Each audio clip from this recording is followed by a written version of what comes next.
Shalom Aleichem Rabotai. Mishnah Yomi continues in the third parak of Maasrot, Mishnah Hey. We've talked about bringing produce into the house. If it's Gemar Malacha, is kovea for Maaser. There's no more snacking until you take all of the tithes. Now, what about the hatzer, which is usually the courtyard that's in the middle of or in front of the house? Ezehu hatzer she chayevet b'Maasrot. Which kind of hatzer, when you bring the produce in, it's now chayev and Maaser, no more snacks.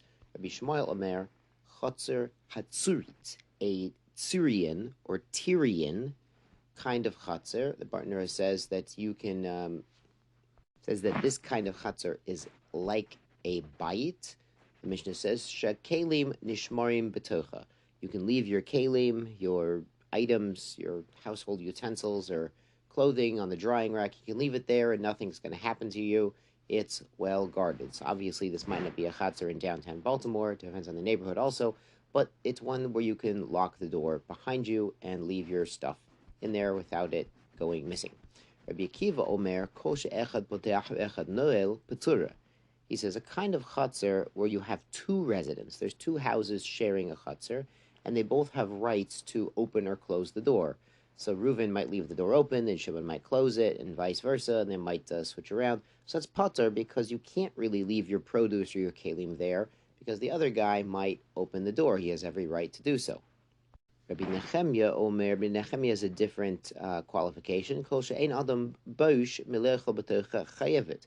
A place where somebody's not embarrassed to eat. It's a little bit embarrassing to be eating in public in front of everybody. It's not so comfortable. So a hatzer, even if the door, happens to be unlocked, but there's enough privacy where he can eat, comfortably, it's good. Rabbi Yossi Omer, Kol shenichnas lo, ve'ein Omer, lo'i ma atam mevekesh. Petura. This is a hatzer where, the guy comes in, the guy who's collecting or the guy who's offering something for sale or something, and no one tells him, what do you want here? What are you doing here? A place where somebody walks in, even if there's no locked gate, but you say, what are you doing here? It's a private property. So that would be chayev, but a place where, people do come in, people make themselves at home, that's not kovea l'maiser, it's petura according to Yossi. If you have two hatzer, you have an outer and an inner. Hapnimit chayevet. The inner courtyard is chayev when they bring in the produce. And the outer one is pater. The partner explains because the people in the inner courtyard have every right at all times of day to use the outer courtyard for entrance and exit of their courtyard, but not vice versa. The people in the outer courtyard are not allowed in the inner courtyard. We have similar cases in Eruvin. Good, on to Mishnah Vav. A gagot. What about the gagot? Peturin. They are pater from Maaser. Afalpi shehem shel hatzer chayevet. Even if the hatzer itself is chayev, but you have a roof over your hatzer, over part of your hatzer, sometimes they were covered, sometimes uncovered, then the roof would still be pater. The Bartner explains an important detail. This is even when you're bringing produce through the hatzer to the gag. Remember, that was Mishnah Aleph in this parak, that the owner was bringing the figs up to the roof to dry them. So in a similar situation, even if you're bringing produce up to the roof to have a snack on it, have a nice snack on a roof in Yerushalayim is a very gishmaka thing. We used to do that in yeshiva. But it's still pater, because even though he's brought it through the hatzer, and the hatzer is chayev, but he's going to take it to the roof. It's totally on his dot, and it's pater because he's going to go snack on the roof. Berner also adds this is when the roof is a 4x4. I don't mean the 4x4 at Home Depot. I mean 4 amot by 4 amot, so it's chashuv in its own right as a domain, which we've learned Lagabe Shabbos and Eruvin. It has to be a certain size to be a chashuv place, but if it's very small, it's like a shtickle roof on part of the chatzer.